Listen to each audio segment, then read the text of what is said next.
Okay. Well, this is a meeting of the Forest Park Historical Society, a series of presentations that began last year highlighting the accomplishments of students who grew up in the Forest Park, Greenhills, and Springfield Township area and attended one or the other of our high schools in the district. There was a time when we had only one. It was the White Building in Greenhills, subsequently replaced by a new high school in Greenhills, and not until 1968 was there a high school in Forest Park. Jimmy went to one that was in Greenhills. The overall theme of Go our... Pioneers. You what? I said go Pioneers. I haven't said that Pioneer. in 50 He years. was a pioneer. That's a good phrase because he was the first black in the whole district ever in our school system, We're in the northern part of the county, actually. starting in 1965. 66, actually, he was his freshman year. And so we have a notebook provided by Pete Patterson, who's a member of our Historical Society, who was a teacher in the Greenhill system at that time. Jimmy's freshman picture is in the 1966 book.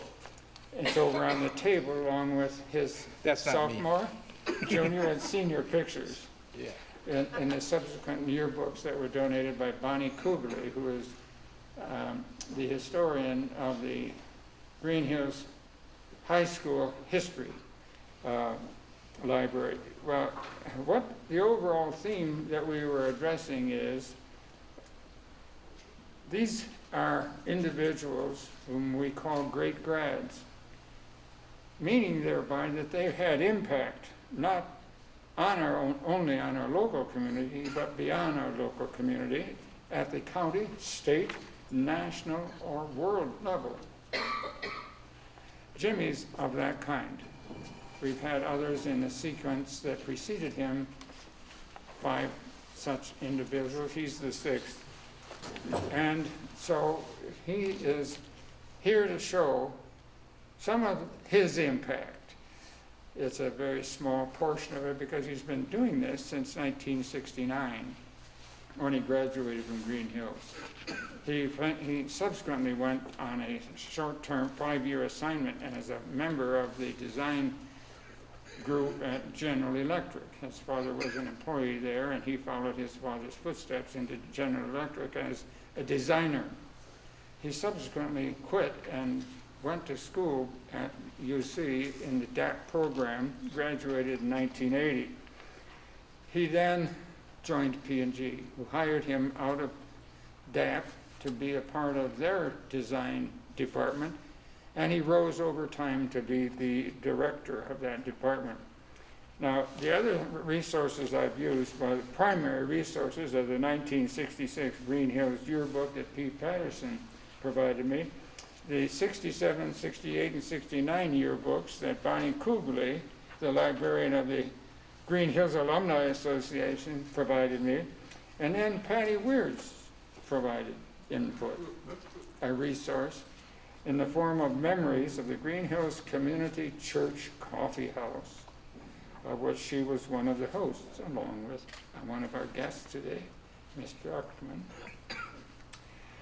Another primary source I want to mention is a personal interview that Patty and I had with Jimmy in October of last year at the Solway Gallery studio where he now paints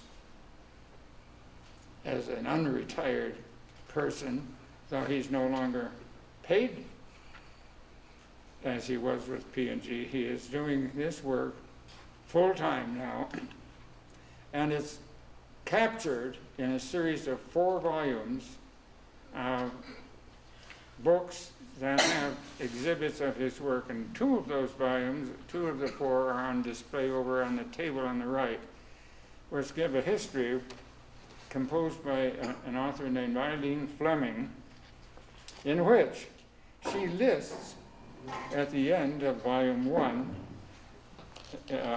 in 3.5 pages of Fleming's of Jimmy's influencer resources. That's what she called them, influencer resources. It's about time I can influence somebody. But he was influenced by Salvador Dali. Yeah. Degas, Hopper, Kandinsky, Klimt, Well, and a actually, I whole lot met of Mr. others. Hopper. He didn't live too far from here. You what? I met Mr. Hopper before he died. Oh, Charlie. Charlie Harper. Yeah, I met Charlie. This is Ed Hopper, the painter of the scenes in desolation, urban scenes Mhm. of restaurants with people alone. That's Edward Hopper's art. That was reflected in some of your works, I understand. That's another Hopper, No, not a Hopper. But in any event, he exhibits in the course of his art career influences from these major artists. They created things of beauty that are joys forever and used them, he used them as role models for his own creations. Now, other sources that I had included a link that you can see to a YouTube of his work, an interview of him on at the internet, and the yearbooks that I mentioned earlier, and the two Fleming books over there on the table for inspection as you wish in due course. Now I'm going to turn it over. well, I kind of get a sense of what's going to happen when I decease. I'm sorry. I'm an artist. Artists we have the world's worst sense of humor. So you're going to have to bear with me because they don't let me out much, so I'm usually at my studio most of the time. So most of my conversations go on with me. So I apologize if my sense of humor is a little. But look, I am so glad to be here with you guys. I really appreciate it. And one of the things, the reason why I had you guys sit in a circle like this is I want you to ask me questions about some of these paintings. I don't want it all to be about me because us artists, we spend a lot of time with ourselves, so it's kind of good to see what other people think. I've done shows in museums where people were standing there and they were looking at the painting and just laughing. And so I go, they don't know I'm the artist. Yeah. So I walked over to him and I says, "Hi, how you doing? You like this painting? Oh yeah, we like this painting, blah, blah, blah, blah, blah, blah." But if they don't know I'm the artist, they tell me the real truth, so that's kind of neat. So look, I am honored that you guys took the time to put yourself in this circle like this and help me enjoy these paintings, because in my studio, you guys have been, they're up on walls and everything, and I rarely get a chance to just look at them unless they're in a museum or something like that. So this gives me a chance to get some feedback. Now, look, if you got negative stuff, hold it to the end. And maybe our time will run out by that time. So anyway, guys, do you have any questions about this, or do you want to know a little bit more about me? A little bit more about me? First. Okay, well, I went to the high school. I played football there, of course. I enjoyed 4 years, I might say. Yeah, I enjoyed that thoroughly. And I'd play football again if I could. In fact, I dream about playing. I had that much fun. So it taught me, the football taught me how to get along with people that you don't like sometimes, get along with people that you do like. It just teaches you about life. And I know when you're watching it on television, it don't look like those guys are teaching each other a lot about life. I know. I understand.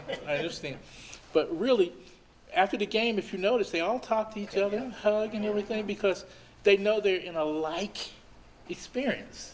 And it's not an easy experience to go out there and run around and have somebody hit you. So I learned early what pain was like and how to handle pain, because art, there's a lot of pain involved in it. It's not physical pain, but some people are not as understanding as they could be. And if they don't know who you are, I don't care. So the next thing I did, I was my class vice president over at the high school, and that was fun. So that taught me that maybe I can lead people a little bit. Now, I'm not getting cocky. I'm just saying I can lead high school students a little bit. So then I moved on from there, and I'm not going to repeat everything that you said. I worked at Procter as a designer, and I ended up, when I retired, I was in charge of the worldwide display department. And don't have me describe what that is, but I traveled all around the world, and I got the real great pleasure of living in the Soviet Union when it was behind the Iron Curtain, and Gorbachev was like about as far away as you are. So I was there representing P&G, but I was there with my vice president. He's the one who actually met him. I just was there taking pictures of the two of them together. That was historic. But this is more. Who was the vice president? It was Gerhard. Ring a bell? It was Gerhard. Gerhard. He was a vice. He was in charge of Europe, and he's from Germany, and it would have been the year 1988, and I was in Japan in 1988. it was 1988, and I'll just tell you, this is a quick aside story. Okay, so we go into the Soviet Union, and this at a time when it is communist, so it's behind the Iron Curtain. So I'm going there, and I go in, and the first thing they did is they says, go through that door. So I went through that door. I didn't know they put you in jail first. So I was in this square box, and then I went to open the door, and the door wouldn't open. So I go, I'm not in Kansas anymore. And so the inside of this little box, a wall opens up, and there's blue light back there, and it's the Soviet soldier back there. And he's looking at my passport, and I'm going, what in the world? They put me in jail. And I tell that story because this is me coming into the Soviet Union by myself with all my equipment and my staff and everybody. They put us in jail. So at the very end, when we were leaving the Soviet Union, they said, now look, the State Department came over and talked to us, and they said, because this was, I don't know if you guys remember 88, but this was real hardcore communist. They said, if you get in trouble, don't expect a speedy trial like you in America. You might be here for a while. So do not do anything that breaks their laws at all. And so I get there, and that's all they do is break their laws. Yeah. I mean, it was amazing to me how people, they broke their laws by trading money and all kind, and blue jeans and stuff. And then after a while you go, ooh, this is good. But then when I got ready to leave, I figured out, because when you go in the Soviet Union and you come out, you got to come out with equal value that you went in with. Money, goods, or whatever. It's got to add up, and they already showed you they'll put you in jail. So anyway, I go, oh my God, I got way too much money. And I'm sitting there, and then Wolfgang Barron. That's it. Yeah, Wolfgang Barron. Wolfgang said, Jimmy, you did such a good job here in the Soviet Union. I'm going to send my car, and then we're going to come pick you up at your hotel. So I'm at my hotel, all right? And get a knock on the door, and this lady, she says, well, some of your towels are missing. Because I had taken the towels to help clean up the space that we had. And I just left them there because it was a hotel, so I figured. So she said, I need those towels. And I go, I don't have those towels. And they go, so I'm going. And Wolfgang, all along, is on his way to pick me up. I'm going, oh my God, I'm going to lose my job all the way over here in the Soviet Union. I'm going to lose my job. And so Wolfgang's coming. The lady who was trying to beat me down for the towel, so she says, well, I'm going to have to go get my boss. So she goes and get her boss, and they're both standing in front of the door, so I couldn't get out. And I'm going, this is crazy. For all over a towel? So at that time, they didn't have much food, and they still don't. So I had bought my own food and put it in a little tiny refrigerator in there. And I said, ah. And then plus I had a lot of P&G products. So I started doling out P&G products to them. And each time they go. And I said, you guys are sticking me up, aren't you? But I says, I want to go home, so I don't care. Take that. And they took the product, and then on the way home, Wolfgang's there. And Wolfgang has a diplomatic passport, and I don't know if you guys are familiar with that, but it was a huge thing. He didn't have to do anything but show his passport, and we both went through there, and I go, wow, because I had given all that food away and all my money away and everything extra I had given away, not knowing that Wolfgang and his diplomatic passport could get me right through the door. So that's my Soviet Union story. So the reason I tell that story is because people, they hear art director or display designer, they don't know the intrigue and stuff that we do to get stuff done in other parts of the world. So I'm just giving you just a sense that, yeah, I just say I'm a designer or something like that, but I've had a super exciting life. There's no doubt about it. I had a just tremendous life. So, should I tell more? Or? So next I go to school, and I go to design school. And right now, in the 70s, they picked two designers, because the University of Cincinnati's DAA department chose two designers from each decade. This is just recently, from each decade to represent the decade. So myself, it sounds like I'm bragging on myself and another designer named Michael Beirut, and Mike's way more famous than I am because he lives in New York. Excuse me. So he lives in New York. So Mike and myself represent the University of Cincinnati's DAP program, which is one of the best in the world for the 70s, for the whole 70s.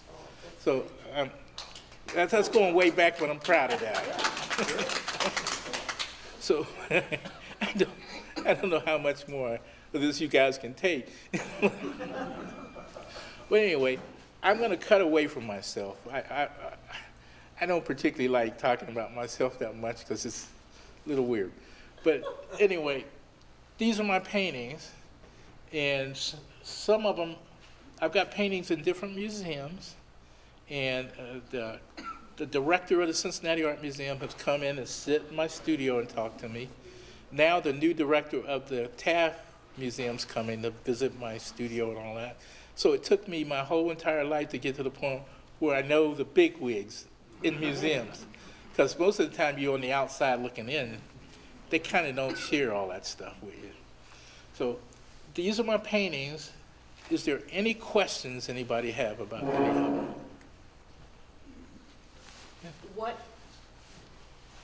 When did you realize you were so into art? Well, I tell you, I realized it when, in fact, I'm looking in my head because I can remember the exact day. We had a art teacher at the school, the high school, Miss Alerky. And I thought I was a good artist. You know, like all kids do. Old person don't know nothing. So I thought I was a good artist. So Miss Alerky, he sit down one day and did a drawing for me right in front of me. And I saw that drawing and I says, I was going to say another word, but I edited myself. You are. Darn! I edited myself, I'm sorry. But anyway, he did this drawing right in front of me, and it was so pretty. I can see the drawing in my mind's eye right now. So at that particular point in time, that's all I wanted to do is draw. And it wasn't for fame or glory I'm like a shark. I have to draw. I draw every single day that I can get the effort to do it. So anyway, that's... How far back can you remember that you would do sketching and drawing? At what age? I could, 4 years old. Yeah.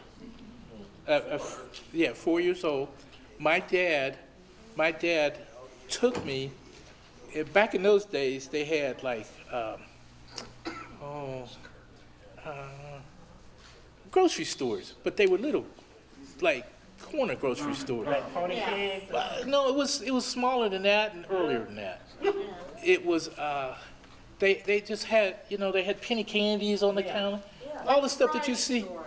Of what? Like the variety store. Like a variety store, but it was old. Yeah. And so my dad, he took me there because that's where everybody went to get some stuff. It was before the big supermarkets and all that. And so he would sit me on one of those little barrels, and he'd give me a pencil, and he said, "Look at this kid draw." I remember it just like it was yesterday. And so I'd sit there because we lived near a military base. So there were helicopters flying across. And they were the helicopters that they used in the Korean War, because that was the war my dad was in. And I sit there and I draw them little helicopters, because you couldn't see them, but I hear them and I know what to draw. And I draw them. And I was like 4 years old and I was sitting there and people would go, "Oh my God, look at that kid draw like that." So you know what? I spent my whole life trying to get that feeling back again. Okay. Yeah. Yeah, because it was such a neat experience for me I'm sorry, did that help you at all? Yeah. My mom would be very happy to hear that. She was an art teacher in the district. Oh, was she? So, yeah. Yeah, well, so, because in my family, everybody draws. Yeah. I didn't get that gene. And we would play, what's that little game that you play where you have to draw and figure out what it was? Oh, no. Pictionary. Well, we played Pictionary, and we played Pictionary like it was the last coming of Christ or something. I mean, you never seen people take Pictionary so serious. But I could draw real well. But it didn't matter because the younger ones could do it better. And all they would do is do something like this. And the other one would go, "A tree!" I'd be putting leaves on there, Detail. branches and stuff, and they go, "Tree!" So my earliest memory of drawing was with my family, of course. And then I told you about the one when I was real little. So I just draw all the time because those feelings were so positive that I have never forgotten those. And then my dad, since he was the Korean War, he was in the occupying force of Japan. Okay. Because he wasn't old enough to fight in the war. But he was in the occupying force of Japan, so he had done books and sketches of ladies with kimonos. I wish I would have shown you guys all this stuff. But anyway, he'd drawn pictures of ladies with kimonos, and that was my first real thought of seeing art. And so if you look at some of my books, I document me sitting there drawing ladies in kimonos and everything. And that's really an homage to my dad. And then in the studio, you saw the big painting. It was a big painting. And the big painting, it was like 12 feet long. That painting was done. I keep it in my studio at a certain space, so when I leave, I look at it, and I always remember my dad. Because in that painting is a lady with a kimono, a guy that's a knight on a horse, and there's an African family on this side and a Japanese family on that side. And that just kind of reminds me of my dad a little bit. So, and that painting on the very end there is my pal Tommy. We've been friends for a long. I was going to mention that Tom and I was classmates in high school, Yeah. and I looked at this one. How you related to music and your background, or did you have any? Well, what happened is, excuse me if this goes in no sequential order, and I know you guys are historians, so you like it to be here, but I'm just an artist. So look, I got a call from Thelonious Monk's family up in New York. And they says, Jimmy, we seen your work, and Thelonious Monk's son, Oh, okay. his birthday's coming up. Can you come up with a painting, come up to New York and do a painting for us? Yeah. And I go, New York City. I said, New York City. I said, yeah, I'll come up. So I went up to New York, and I got to meet the Monk family Oh, yeah? and a bunch of other dignitaries that were up there. Now, I'm hopelessly from here. I mean no disrespect, but I'm, yeah, I just live down the street. So I'm hopelessly from here. So I'm in New York, okay? And you got all these famous people. They're famous to me because they were on television. And I'm there, and my paintings are there and everything, and I'm like staring. I'm like staring at them staring, rude staring. I mean, this wasn't even polite staring. I was rudely staring at them. And I was staring at them because I was going, oh my God, they all have sunglasses on in the daytime inside of a building. Inside a building. So I'm staring, I'm like, oh my God, look at that. And so Thelonious Monk's son, he says, Jimmy, come over here. Because the room's not that big. Yeah. You can't stare at somebody as rudely as I was doing without them noticing. So they go, Jimmy, come over here. So I came over and they said, how you doing? This is, hey, Jimmy, you know us by now. And I go, yeah, I'm so sorry. I says, I don't get out much. They don't let me out. Now I'm in New York and I'm looking all around. I said, they don't let me out much, so I'm so sorry for staring at you. He says, that's all right. So we talked about family. Now, to get back to that right there, I said to myself, I said, that painting is called The Geniuses of Jazz. Those four individuals have never played with each other. So I made a painting that showed them all together there. And what it represents is African-American art is based on church music. So I put a big church, and I'm Catholic, so I put a cathedral in it. Okay, so anyway, off to the side, they're sitting, off to the side it's supposed to represent like a little, what do you call it, little, not a bar, but a little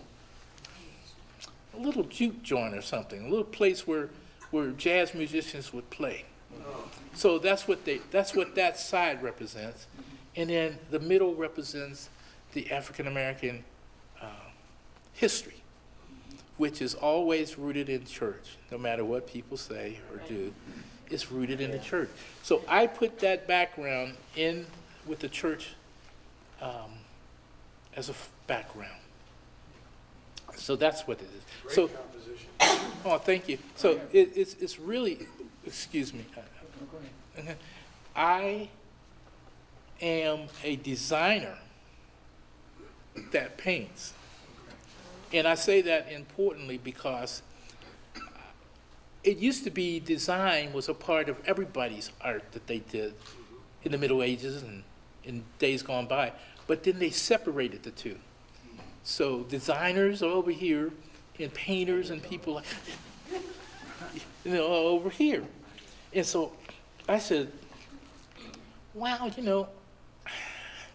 didn't bring any of my other paintings, but I says, wait a minute, I'm giving away a whole part of my history by not doing design in my paintings. So then something says, combine the two. It's not something new that hasn't been done before, but it's not done now in the 21st century. Is this the 21st century? Okay, good. I told you they would let me out, man. I'm glad it's the 21st century. I'd have been totally wrong. Sorry. I had an anecdote on that subject, answering that question in a way that you might have overlooked. Mm-hmm. In those yearbooks that I have acquired that show pictures of him each year of his high school career, he started out as Jim. And then he became James. His senior picture is James Anthony Jones. the caption to his picture as the vice president of the senior class has, for the first time, Jimmy as his name. Oh, God, I could tell And that story. I know how that happened, because you painted Jimmy. That's right. He's right in my studio, big. Well, excuse me, guys. I told you, I'm all over the place. Look, when I was a kid, down at the Ludlow Garage down there, Jimi Hendrix came into town. And I was a kid. We come from Greenhills, and we went all the way down there to see Jimi Hendrix. And so we get down there, and he's like maybe about as far away as that picture is. Maybe as far away as you are. You're human. So anyway, he comes walking by. Is that me? Anyway, we'll let it keep. No, I think it's the, Yeah. I think it's the alarm. See? That's what happens when you bring an artist in here. He sets the alarm off right off the bat. I travel to Jersey quite often. My daughter lives there, and about 3 years ago, they had a celebration, and in the paper, that Thelonious Monk was born in Teaneck, New Jersey, which is about 15 miles away from my daughter's house. Yeah, well, I never got to meet Thelonious Monk, but I did meet his son, and it was really interesting. Now, let me just go back to my Jimi Hendrix story.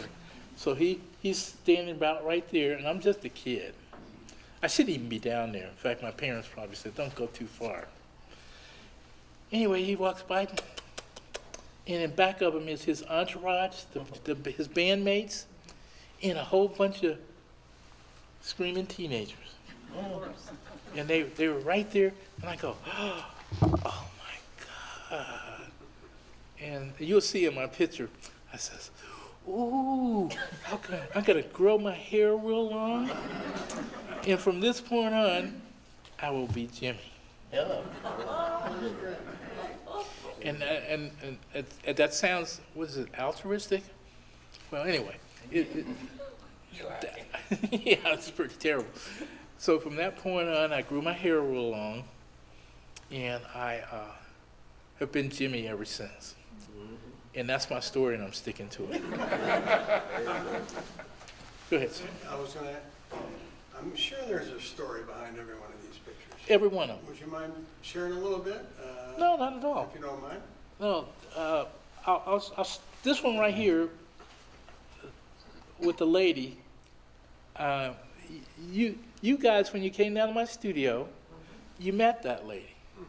Oh, yeah, she was in the elevator. That was the lady that you guys met when you first came. Oh, John. That was her. Well, I've turned her into a painting now. Oh, you just did that then. I just did it. Oh my gosh. I'm still working on it. And I brought it because I thought you would be interested in seeing, because you saw her before she was even a thought, Yes. and you guys stood there and talked to her and said hi to her. Well, anyway, this particular lady, my daughter, excuse me if I get long-winded, you guys got to cut me out.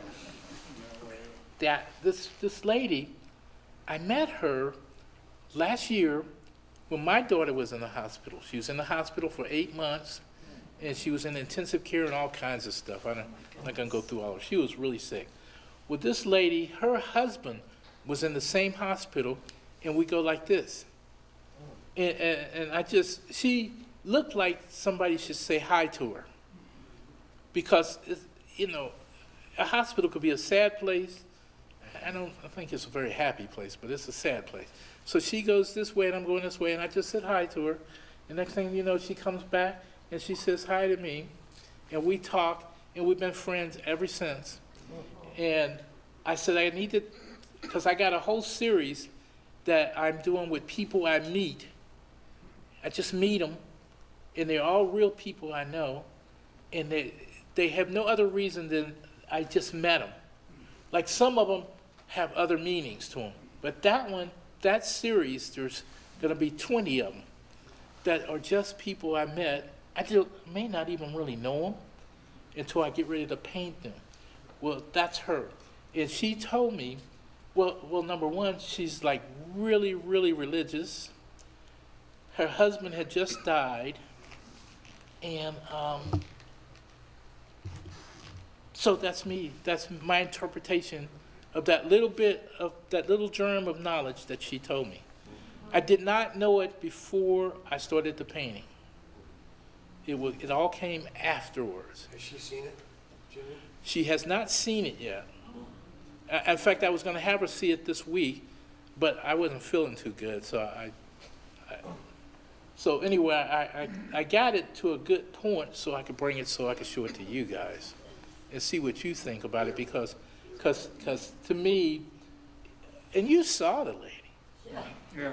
she Right. just exuded, I don't even know what, because I didn't ask her ahead of time I didn't ask her.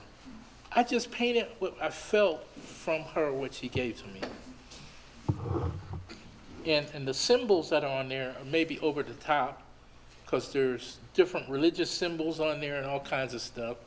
And I do that because I live my life slightly different. I know one day, hopefully, art curators and directors and people be looking at my art, and they'll be going, oh, this means this, that means that, and so on and so forth. And since I'm at the level now that I've had those level, it took me my whole life till I got to the point where that level of person actually comes and talk to me. I talked to the people from the Met about 3 weeks ago. And I'm not bragging about it. I'm just saying I live a life that fits me 100%. And I started when I was a 4-year-old kid. That's what I wanted to do. Nobody knows, other than museum people, nobody knows who I am. I can walk down the street, nobody will go, oh, there's Jimmy, the great artist.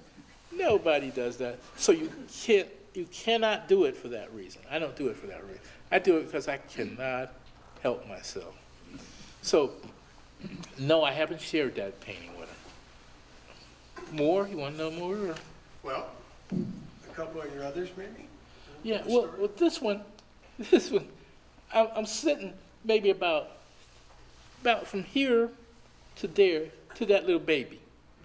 And the baby's like, you can see the baby's, and I'm like right there looking at the baby, and I said to her, I'm talking to the little baby.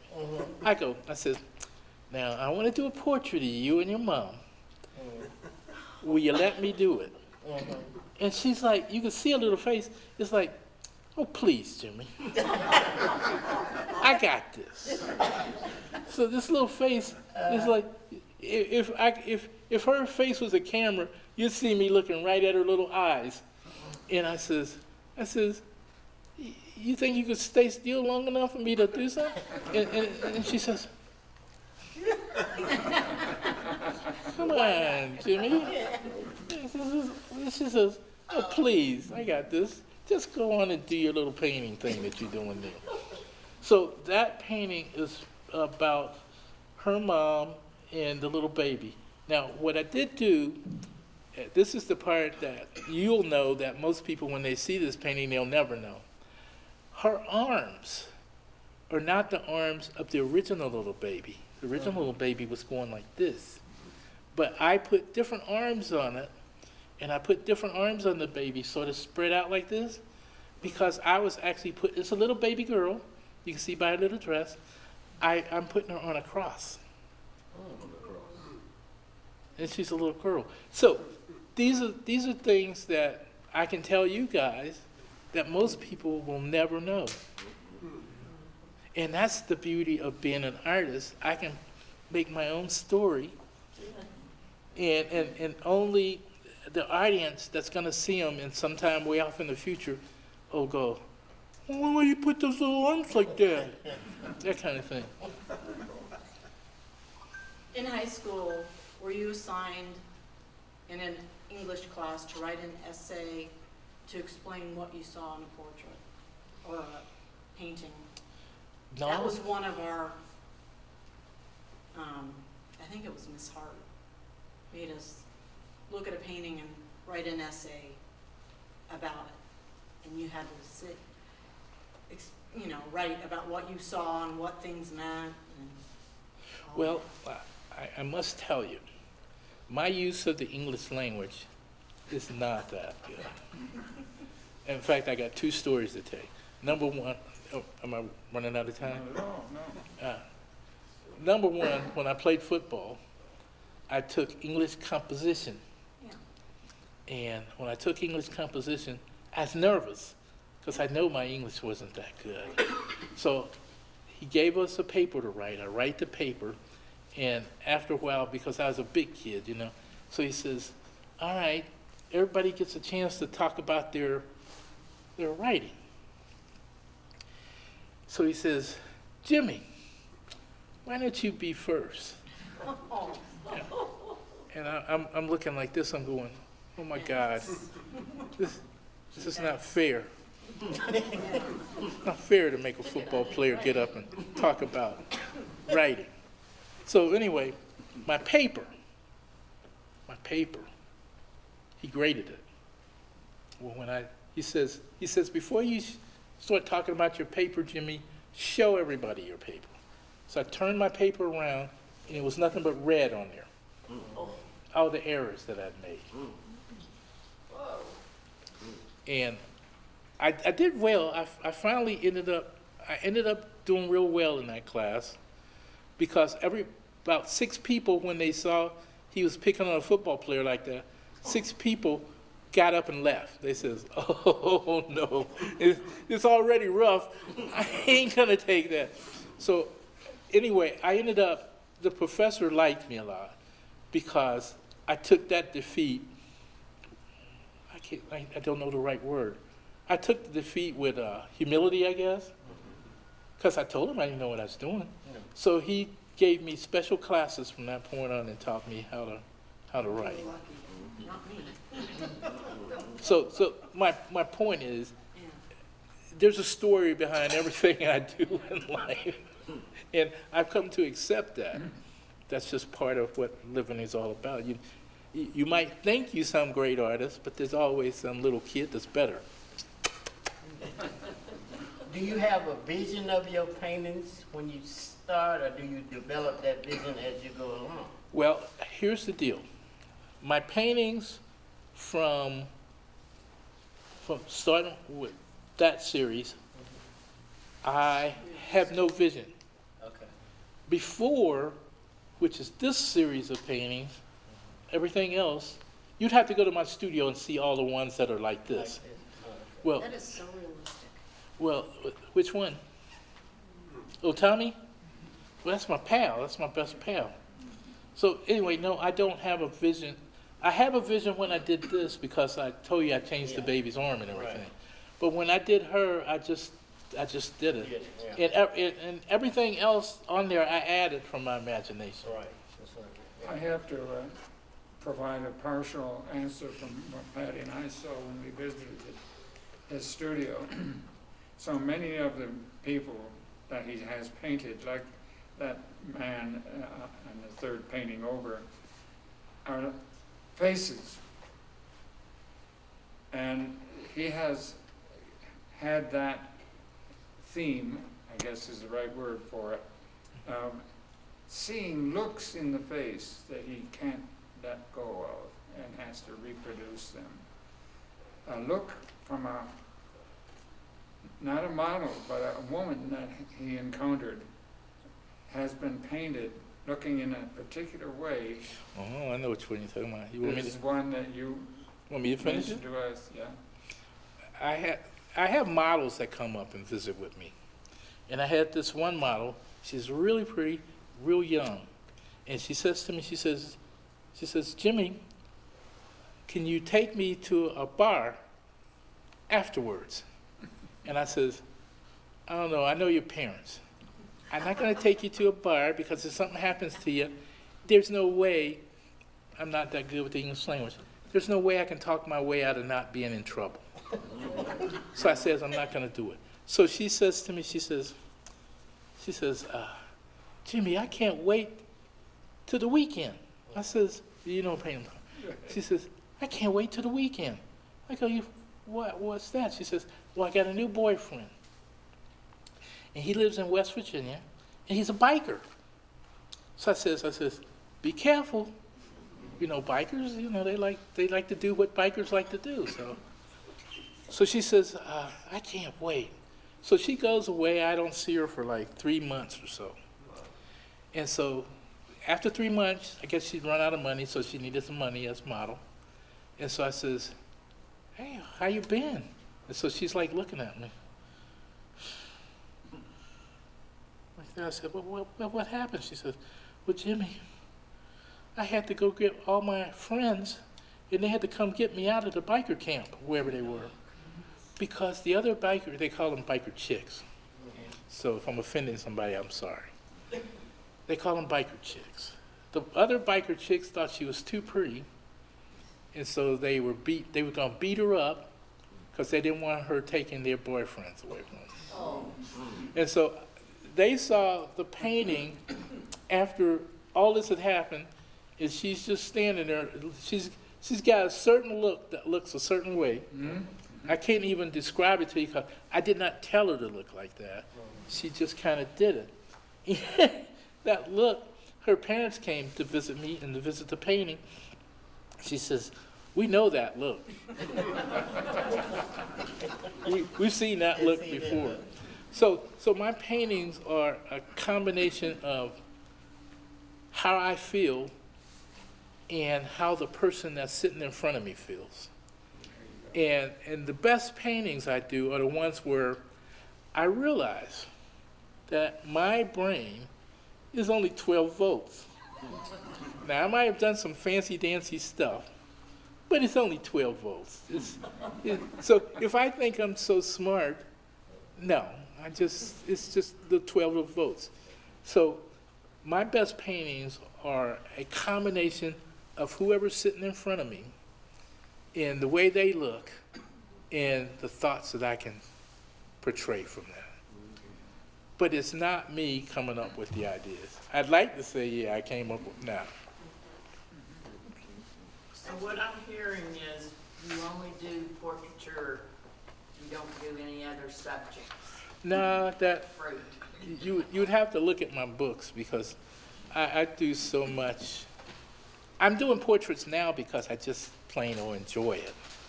I enjoy seeing people, their expressions, and coming up with stuff. But no, I do so much more, or have done so much more. I have 4 books. Oh, yeah. He has emulated the paintings of Mondrian, Degas, Rauschenberg, Rauschenberg's my favorite. and others in his books, and you can see vestiges of the art form of that predecessor. Gustav Klimt Clip, yeah. is another Yeah. one of the ones that is represented in his paintings. This is like a art history course What going happened? through his paintings. Excuse me for interrupting Go ahead. you. What happened is, I told you about the design and the fine art split, right? Well, when I went to college, I had the choice to be a fine artist, but I said, I could teach myself how to paint, or be a designer. So I chose the design route. That's what got me to where I am right now. So I combine those two things, like I told you once before. Excuse me for interrupting.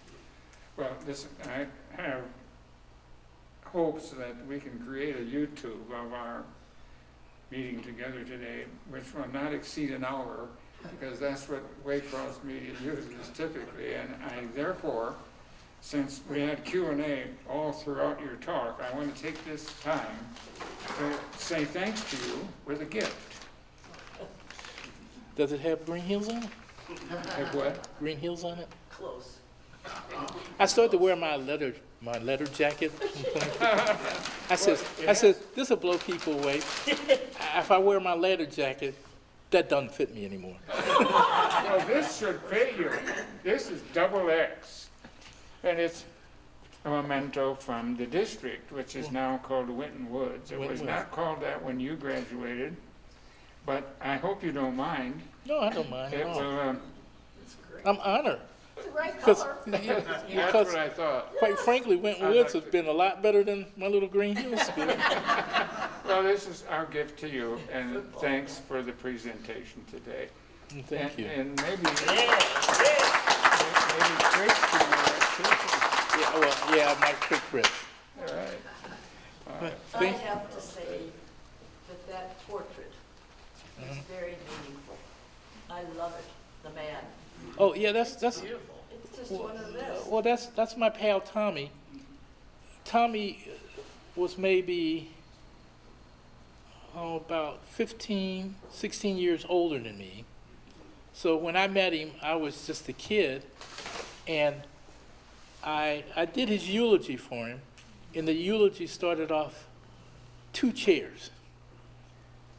He would put 2 chairs out at his house, and he'd say, Jimmy, that's your chair? This is my chair. And we'd sit there and we'd start off in the morning time talking, some art, mostly about just life in general, but we'd talk until it was dark, way dark. Everybody else had gone to bed, and we were still down there talking away. So when I gave the eulogy, I started off with, I'm going to tell you about 2 chairs. And the 2 chairs, one was his, one was mine. And that's how I always remember him sitting there. He goes, Jimmy, can I get you something to drink? And he'd get me something to drink, and we'd sit there. I'm smiling because I've never had so much fun in all my life just talking to somebody. And I think that I learned what art's all about. Art's not necessarily, everybody thinks art's all this painting and all this replicating life, but art is about talking, relating to other human beings. That's what art's all about. And it takes you till you get to my age before you realize that's all it was. I could have done that a long time ago. Did you know a young lady by the name of Irene Bryant? No, I'm afraid I don't. Okay. Several, I guess back in the 70s, Tommy and some 4 or 5 different other local black artists started a group of artists to do work, and she was one of them. Well, there was a group that was, there was 2 groups during that period of time. One group was called Grid, and the other group was the Neo-Ancestralists. And Grid, I was in that one too, but I didn't know the artists as well. But the Neo-Ancestralists that's a whole nother story. I started that with a group of artists, and that's how Tom and I became so much friends. So you knew this man, Ani? You knew this man? He and I were classmates in high school. Oh, Yeah. He went to work for the post office for a number of Yeah, years. he worked at the post office. See, Doing quite well. that goes to show you guys, be careful who and what you say about people. People know you. Look, I can go on and on. I'm sorry to take up all you guys' time, but I got to tell you this story. I'm right here at the grocery store, yeah, Kroger. at Kroger, right here. And I'm going to my car. And there's 2 ladies coming this way. And I'm going, those 2 ladies are coming toward me. I ain't scared of them 2 ladies. So I says, well, but I don't want no trouble. So I decided to cross over a little bit, give them some space. They crossed over. I says, I can take these 2 ladies. I can take them. But do I want that kind of problem? So anyway, I says, well, I'm not moving no more. So they come down, and they're like right in front of me, okay? This was years ago. So they're standing right in front of me, and they says, weren't you Jimi Jones? I said, well, yeah. Jimi Jones, the artist? I says, yeah. This sounds like that Cedric or whatever, that crazy guy. Anyway, they says, we have some of your art. I says, you have some of my art? I don't remember selling it to you. And she says, oh yeah, we've got several pieces. Well, I says, can I buy it back from you? and the one lady, she says, no, you can't buy it back. Well, I says, well, how much you spend on it? And the one lady says, well, I paid $5 for mine. And the other lady says, yeah, I got mine for 10. So I'm looking at myself, I'm going, see, you thought you were such a great artist. You thought you were such a big old deal. And here's a lady that bought your art for $5. And so I says, $5? I'll give you 20. She says, no, we know who you are now. You can't have our art no more. But the point, I tell that story and I keep that story near to me.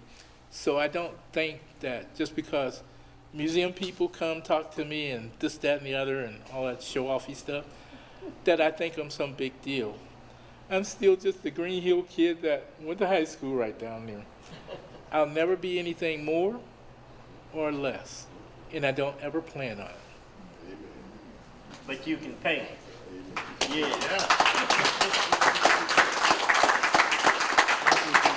Thank you. Thank you. Thank you, guys. And thank you for letting me bore you for a little while. No, not at all.